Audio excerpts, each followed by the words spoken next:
Hi, my name is Shelby Miller. I'm Madison Rosero. I'm Nicole Benny. And I'm Allison Baker, and we're presenting our project titled A Side-Supported Speech Intervention for Children with Childhood Apraxia of Speech.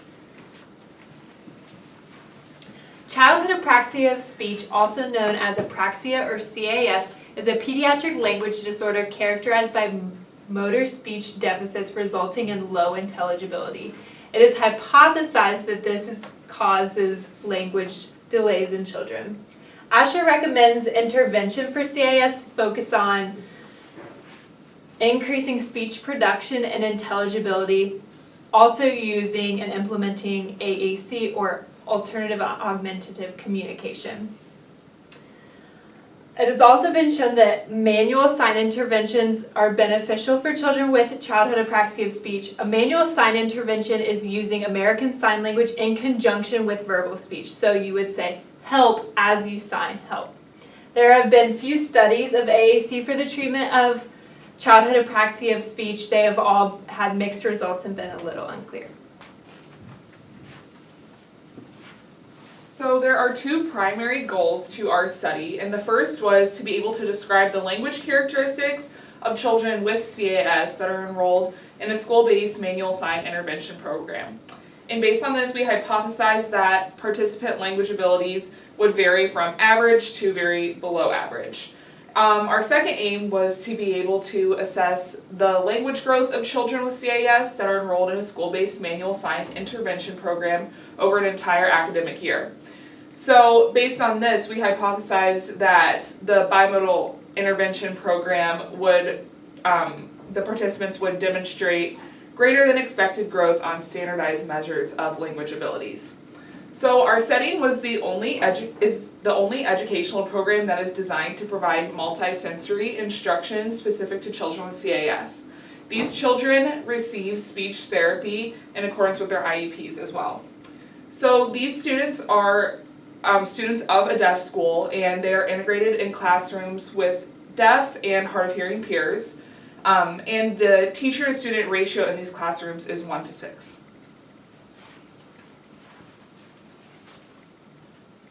So our study was part of a larger study analyzing the efficacy of sign-supported speech for children with CAS. We had 15 children, 10 males, 5 females. Their ages ranged from 3 to 10, and they all had varying years in the program. So it could have been from, we had one participant who had only been in for 1 year, and we had one participant who had been in for 8 years. Participants were administered a battery of standardized assessments. So that included the expressive EVT test, and as well as the PPVT, or the receptive test, and also the Mullen and the Self. And the Mullen and Self were administered differently based on ages.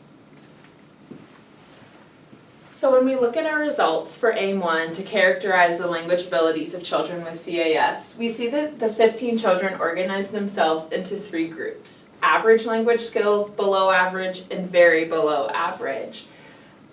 These groups were not predicted by the children's age, so there are young and older children across each of the 3 groups. In addition, we see these variety of comorbid conditions which did not predict which of the baseline groups the children would be organized into. Our second aim was to evaluate their growth, so their development from baseline, the start of the academic year, to the conclusion of the academic year. And again, we see the children organize themselves into 3 groups. That is children whose standard score increased on any assessment, whose standard score is maintained across all of the assessments administered to that child, and finally those whose standard score decreased on any of the assessments. Again, we see that the ages across each of the groups are highly varied. However, we notice that children who originally fell in the below average group were most likely to decrease on any assessment. So what this supports is the concept that there might be children who receive the most benefit from a sign-supported speech program. However, it is unclear if the language development of children with CAS would continue to decline over the course of the academic year. So it is possible that children who fell in either the maintenance or the increased group did in fact demonstrate greater than expected growth over the course of the year. However, we are unable to determine if that is the case because, as is one of our limitations, we don't have a control or even a comparison group to understand what typical language development in CAS looks like.